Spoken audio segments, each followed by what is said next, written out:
fasse des efforts. L'hôpital public ne peut plus faire face aux besoins en santé de la population. Les directeurs, la Fédération hospitalière de France, annonçait en fin d'année un déficit cumulé sur tous les hôpitaux de 1,5 milliard et que la qualité des soins pourrait être menacée. Ces déficits vont s'aggraver avec l'annonce faite par le gouvernement de la baisse des tarifs.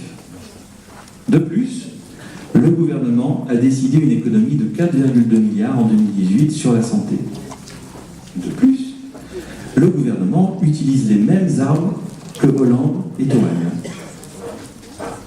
Les groupements hospitaliers de territoire, GHT, qui ne sont utilisés que pour fusionner les hôpitaux, et le virage ambulatoire, 66%, qui permettent les fermetures de lits et donc la suppression de personnel et la réduction de la qualité des soins, bien entendu. Pour rappel, la ministre n'annonce pas la suppression de postes de fonctionnaires hospitaliers, contrairement à la territoriale. 60 à 80% des budgets hospitaliers, c'est le budget en personnel. Donc les budgets étant insuffisants, ce sont les directeurs qui font les coupes franches dans le personnel. Alors c'est un peu ce qu'on vit dans la territoriale aussi. On ne nous annonce jamais les suppressions, ou alors il faut les gratter. Mais effectivement, on baisse les budgets ou on transfère le budget dans le secteur privé.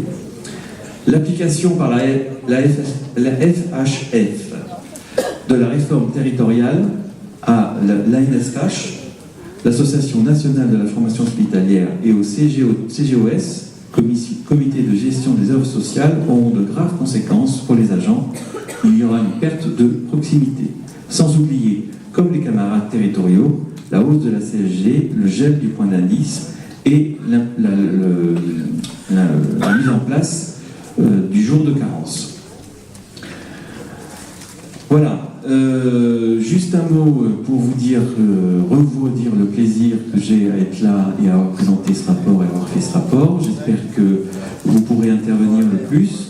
Soyons fiers de ce que nous faisons, soyons fiers de qui nous sommes, de nos idées, de notre façon de faire, et allons tous en avant pour les prochaines élections en 2018 pour les gagner, parce que moi je suis sûr qu'on va les gagner. Parce qu'il n'y a aucune raison, vu notre mode de fonctionnement, vu notre dynamisme, vu le nombre que vous êtes aujourd'hui, pour une région comme Poitou-Charentes-Limousin, il n'y a aucune raison qu'on n'arrive pas à avancer, à progresser et à devenir, peut-être même un jour, la première organisation syndicale, au moins dans la région, et voire au niveau national. Vive Force ouvrière, vive la Confédération, vive la Fédération, et vive le bureau, j'allais dire bureau régional, mais non. Vive la région, merci. La région Poitou-Charentes-Limousin.